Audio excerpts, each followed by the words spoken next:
اعوذ باللہ من الشیطان الرجیم بسم اللہ الرحمن الرحیم۔ میرے پیارے بہنوں بھائی، امید کرتی ہوں کہ آپ سب خیریت سے ہوں گے اور دعا کرتی ہوں کہ اللہ پاک آپ کی تمام پریشانیوں دکھ تکلیفوں کو ختم کر دے، اللہ پاک آپ کے تمام صغیرہ کبیرہ گناہوں کو معاف کر دے۔ مجھے بہت خوشی ہے کہ آپ کو جتنے بھی میں نے وظائف بتائے آپ لوگوں نے اس کو بہت لائک کیا، بہت پسند کیا، اور میرے لیے اتنا ہی کافی ہے کہ میرے جو سبسکرائبر ہیں کم از کم وہ اس چیز کو سمجھتے ہیں اور اس اہمیت کو سمجھتے ہیں۔ اور مجھے خوشی اس بات کی ہے کہ جتنا میرا مقصد تھا اللہ پاک کے کرم سے وہ آپ لوگوں کے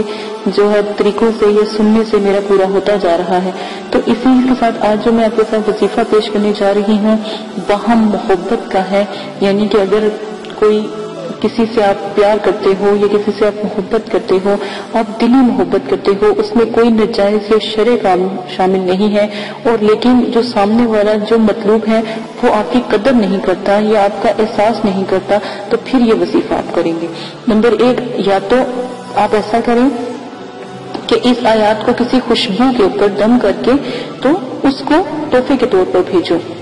اگر وہ تحفہ لینا پسند کرتا ہے تب، اور اگر گھر میں ہی ہے یا آپ کی فیملی میں ہی ہے یا کوئی شوہر یا میاں بیوی کا ایسا کوئی مسئلہ ہے جو آپ کو پریشانی کیا یا محبت پیدا نہیں ہوتی، تو پھر خوشبو کا استعمال کرو، اور پھر اگر خوشبو نہیں استعمال کر سکتے تو پھر کھانے کے اوپر دم کر کے، میٹھی چیز کے اوپر دم کر کے وہ اس کو کھلاؤ، تو انشاءاللہ اللہ کے حکم سے وہ دیوانہ ہو جائے گا اور بے چین ہو جائے گا۔ نمبر 3، اس کا طریقہ یہ ہے کہ آپ نے اپنے بازو پر، اپنے سیدھے بازو کے اوپر اس کو لکھ کر، اور یہ مرد حضرات کے لیے باندھ لو گے اس آیات مبارکہ کو، تو انشاءاللہ جس مقصد کے لیے آپ باندھو گے وہ مقصد آپ کا پورا ہو جائے گا۔ اب چوتھا اس کا ہے کہ اگر آپ اپنے گھر میں کوئی پودا ہے یا درخت ہے تو وہاں پر مطلب کہ ہوا بھی آتی ہے اور وہ ہلتا بھی ہے، تو وہاں پر اس کو باندھ دو، یا پھر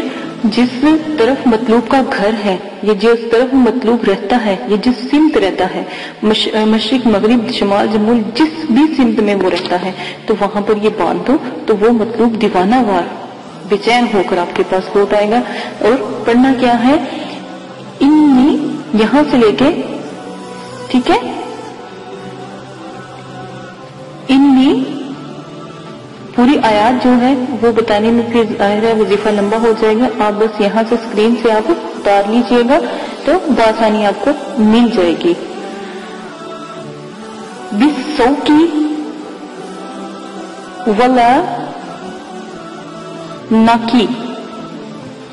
ٹھیک ہے، یہاں تک یہ آیات مبارکہ ہے، یہ آپ نے لکھ لینی ہے، لکھ کر اپنے پاس رکھ لینی ہے، اور جس طرح بتایا گیا ہے اسی طرح ہی آپ اس کا استعمال کریں گے، غلطی کی کوئی گنجائش نہیں ہے، ٹھیک ہے۔ تو آپ مکمل آیات کو لکھ کر جس طرح آپ کو بتایا گیا، اگر درخت پہ ٹانگنی ہے تب، اگر آپ نے خوشبو لگانی ہے تب، اگر آپ نے کھانے میں دینی ہے تب، یا پھر آپ اپنی بازو پہ باندھ سکتے ہو تب۔ جو کھانے کا ہے اور خوشبو کا ہے یہ خواتین کے لیے اچھا ہے، اور مردوں کے لیے درخت پر ٹانگنا اور بازو کے اوپر باندھنا یہ زیادہ نیاب ہے۔ اسی کے ساتھ اجازت چاہتی ہوں، اپنا بہت زیادہ خیال رکھیے گا، دعا میں یاد رکھیے گا، اللہ پاک آپ کو کرنے کی توفیق عطا فرمائے، اللہ پاک ہمیشہ آپ کو سلامت رکھے۔ جتنی بھی میرے وظائف ہیں دعا کرتی ہوں کہ اللہ پاک آپ کو کرنے کی توفیق عطا فرمائے اور پسند آئے آپ کو۔ اجازت دیں، اپنا خیال رکھیے گا، دعا میں یاد رکھیے گا، میرے چینل کو لائک کریں، شیئر کریں، سبسکرائب کریں اور بیل آئیکن کو آن کر لیں تاکہ آنے والی تمام ویڈیو بآسانی آپ کو مل سکے۔ اللہ حافظ۔